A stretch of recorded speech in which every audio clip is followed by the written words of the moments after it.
Brad, for starters, just some thoughts that come to mind for you about Mike Lundby. Yeah, Mike, very good friend, obviously a North Dakota hockey alum, part of our tradition and history here going way back. But I just know a guy that served his community, served the people around Great East Grand Forks area countless numerous years, devoted to youth hockey. Had a chance to work with him through, in the early years through the East Grand Forks hockey schools, and got to know him through the UND hockey schools. And just a great man, great part of our program and tradition and history here. Obviously, did a lot for girls hockey in the area too. Yeah, he did. He opened up the way for the girls hockey program in East Grand Forks, and devoted a lot of time and energy into a lot of people. And when you think of different communities that are comprised of people that give back, he was a big one and a strong one and instrumental in this community. Going forward to this weekend, just your thoughts on seeing Bemidji State again, as you guys usually do every year. Yeah, every year it's we know what is coming. The way they play their identity, very similar to ours, and it's a hard game. There's not a lot of time and space for both teams out there, and it's fighting for inches of ice all the way up and down the ice, and we're going to expect that this weekend again here at the Ralph, and I think it makes your team better. At the end of the year, our schedule was comprised of some very tough teams we had to go through, and this is another one, a very good team coming in here. They're coming off a big win in Mankato, a comeback win. They can score goals. They're a team that can gain momentum on you if you let them, and at the end of the day, we have to make sure that we try to do things that we have to do to come out on top. I don't know if you've watched a lot of their recent games, but they've played some crazy ones lately.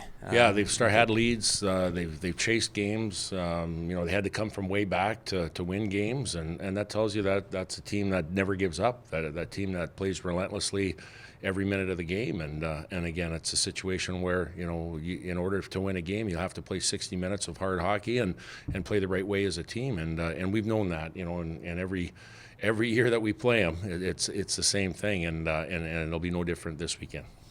Where is Jake Schmaltz at right now? He's skating. He's wearing a different color jersey, no contact. Doubtful for the weekend, but again, the good sign is that he is practicing in the majority of the drills that we're doing, and we probably project him to be playing against Denver a week from now. What do you guys do for Thanksgiving?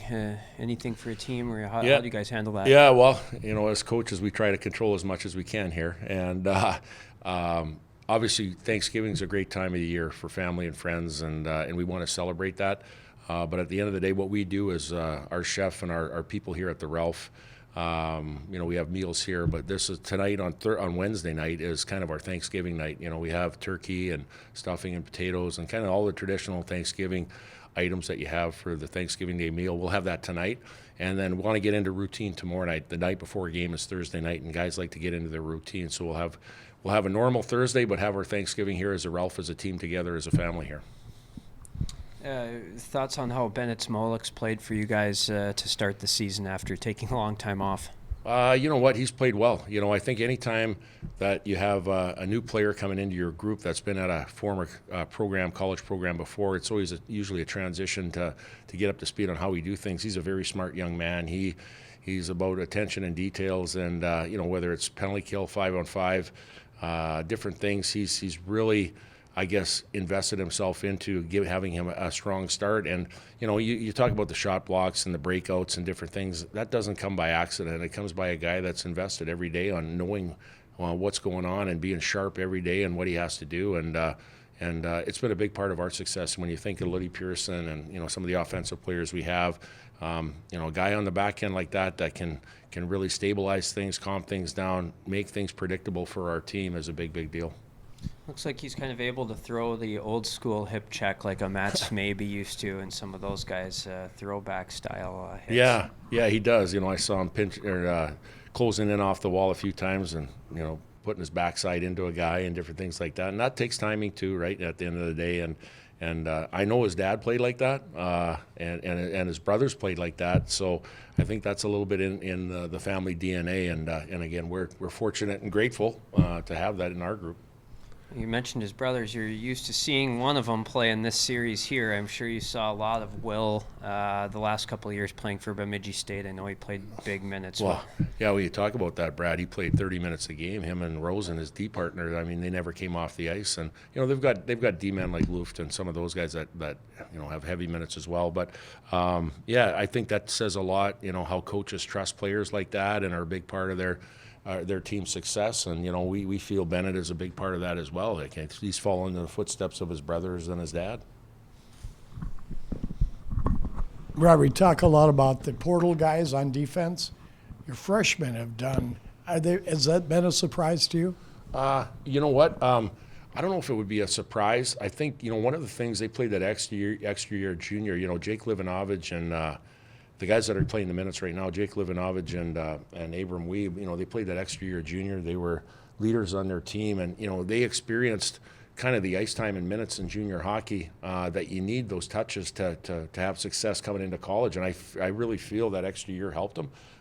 Having the older guys kind of help the younger guys here as far as what to expect in college is also a big deal.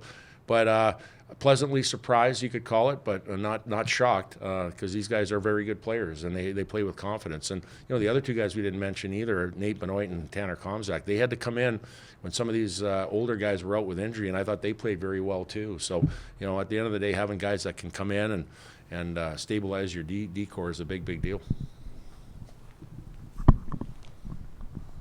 The Gaber McLaughlin and Blake line. What do they do well? Maybe besides just scoring, what sort of things allow them to have success? Well, I think their compete level, pressure and pucks. When you look at Reese Gaber obviously brings the baseline to that group. Like the play, with the puck, he's a shooter. He makes plays, but his play away from the puck, tracking, and he sets the example for those two as well as the rest of our team. But when you think about the Blake and McLaughlin last year, they were young guys coming in, learning as they went, and especially Owen McLaughlin. Strength was a big deal. Pace of play, getting, I think playing at a higher pace. Those guys do it, and they have a knack for stripping pucks too. Like at the end of the day, they, it's pretty easy when the other team has a puck and you wait to get it back. Some skill guys, they don't wait to get it back. They want to get the puck. They want to play in the fun zone, the offensive zone, and they work to get pucks back. So I think that's the biggest thing with that line. All three of them is they're working to try to get pucks back.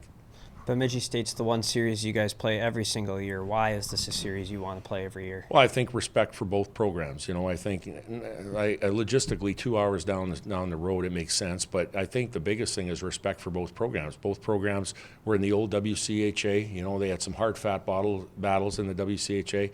Now they're in different conferences. It doesn't go away, and I think the mutual respect by head coaches filters onto the players, and knowing that these are tough series. Like these series help you in the eventuality of playing NCAA hockey at the end of the year, to play in these tough, hard, heavy games that have no time and space. So I think there's a lot of things that go into it.